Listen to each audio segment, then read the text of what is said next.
So look, man, as we all know, Dricus du Plessis versus Sean Strickland 2 is going down early February at UFC 312. You know, it's a big fight, no doubt about it. I've already said this in a previous video that I'd rather see Dricus versus Hamzat, and that hasn't changed. But I'm still hyped for this one. The first fight was super close, and I'm sticking with Dricus to take it again.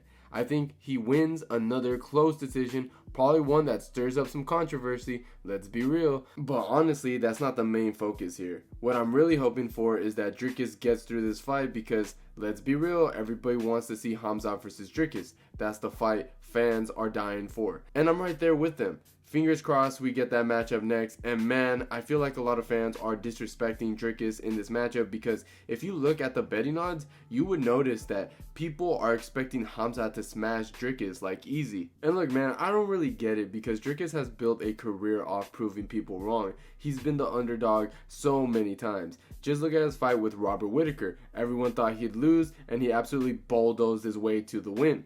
Same thing in the first fight with Sean Strickland. Dricus came out on top. Then against Izzy, he was the underdog yet again, and yet again he won. So where are people getting this idea that Hamzat would finish him in just one round? Like, have you not noticed that this guy is an anomaly in the UFC? And look, I get it. A lot of people think Hamzat runs through Dricus, and honestly, it's entirely possible. He could run through him in just one round. I'm not saying that can't happen, but let's be real here. If we look at Hamzat's last victory against Robert Whittaker, it was a bit fluky. Don't get me wrong, his grappling and his chain wrestling were impressive, no doubt about that. But the finishing sequence, that's when it gets kind of questionable. Whittaker's jaw was already compromised, and if it hadn't been, I generally believe he would have survived the round, if I'm being honest with you. And look, man, if you look back at Hamzat's fight before that, he went up against Kamaru Usman. Keep in mind, Usman took this fight on just 10 days notice, while Hamzat had a full camp since he was originally scheduled to face Costa, before Costa pulled out, of course.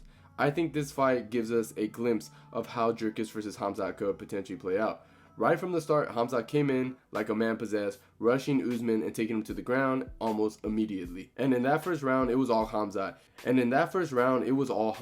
He was chaining takedowns, controlling Usman, and pretty much dominating him with his grappling. But here's the thing, he couldn't finish Usman, which was actually quite surprising, because that's usually Hamzat's thing. Usman stayed composed, defended well, and just rode out the storm. Then the second round hit, and the vibe started to shift. Hamzat wasn't as explosive, and Usman started to push back. His striking started to land, and he kept Hamzat on the outside more. Plus, Usman's takedown defense got better, forcing Hamzat to work harder, and you could see the energy literally draining out of Hamzat. It wasn't a blowout round or anything, but Usman definitely made it competitive.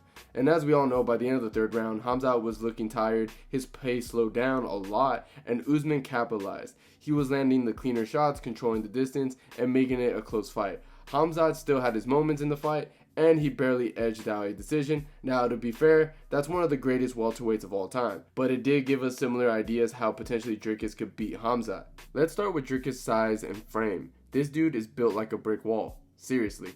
He's a huge middleweight, walking around about 215, 220 pounds. His stocky, powerful build makes him a nightmare in the clinch and grappling situations. He's got that raw strength that lets him stuff takedowns and control exchanges. And honestly, that's been a massive part of why he's been so successful. Now, I know what you're going to say. Didn't Brunson and Robert Whittaker take Dricus down? Yes, they did, but neither of them was able to hold them down for too long.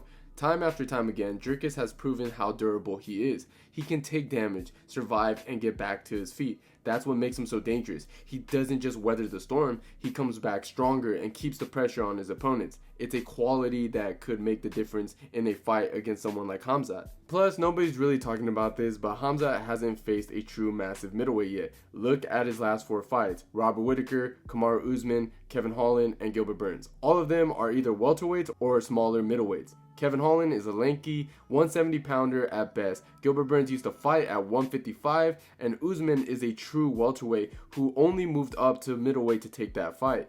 Meanwhile, Dricus is a completely different story. He's a massive middleweight, as I mentioned before, walking around 215 to 220 pounds. That size and power could present a whole new challenge for Hamzat, who's yet to deal with someone that physically imposing. Look, I'm not saying that Hamzat couldn't ragdoll him. Obviously, he's incredibly skilled and dominant when he's on his game, but this matchup isn't just as straightforward as people think it is. Dricus' size, strength, and durability makes him a tough puzzle to solve, even for someone like Khamzat. And something I find really interesting is that Dricus might actually be one of the best grapplers in the middleweight division.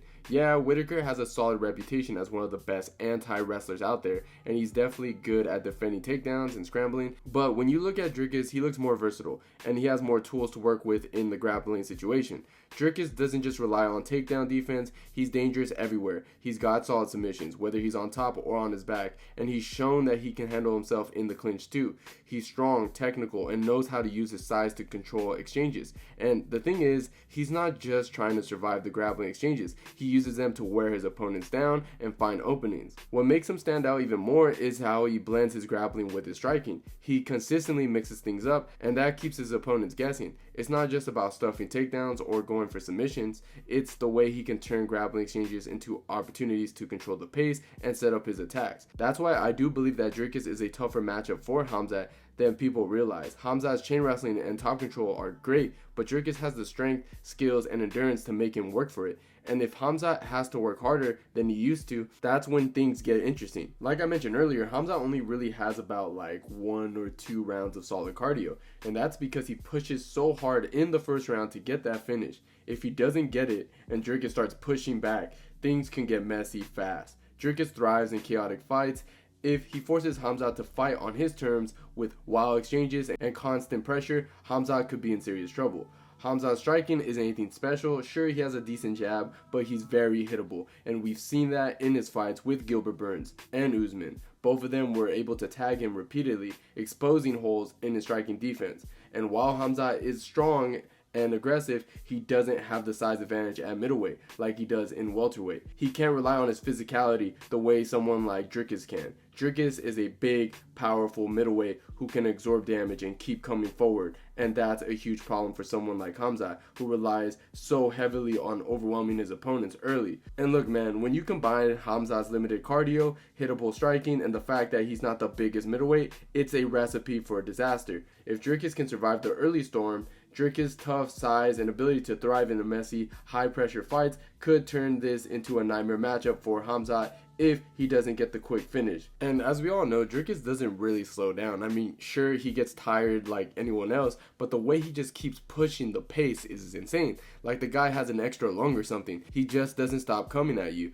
And that consistent pressure breaks people. So if you're asking who's most likely to crack first, it's most likely going to be Hamzat. That's why I think Dricus is such a nightmare matchup for Hamzat. His durability, relentless pace, and ability to keep the fight at a high level even when things get tough make him the kind of opponent who can really expose Hamzat's weakness. It's not just about surviving the early storm, it's about turning the fight into a grind, and Dricus is built for that. Now, of course, it's easier said than done, and there's always a chance that Hamzat could just steamroll Dricus. He's just that kind of fighter. But honestly, I might be one of the few people who actually generally believe that Dricus could win this fight. It feels like a Merab versus Umar type of matchup, super close, highly competitive, and nearly impossible to call. I say it's a true 50-50 fight, and that's what makes it so exciting. Anyways, that's just my perspective though. What do you guys think? Is this fight closer than people are giving it credit for, or does Hamzat take it easily? Let me know in the comments down below, and if you enjoyed the video,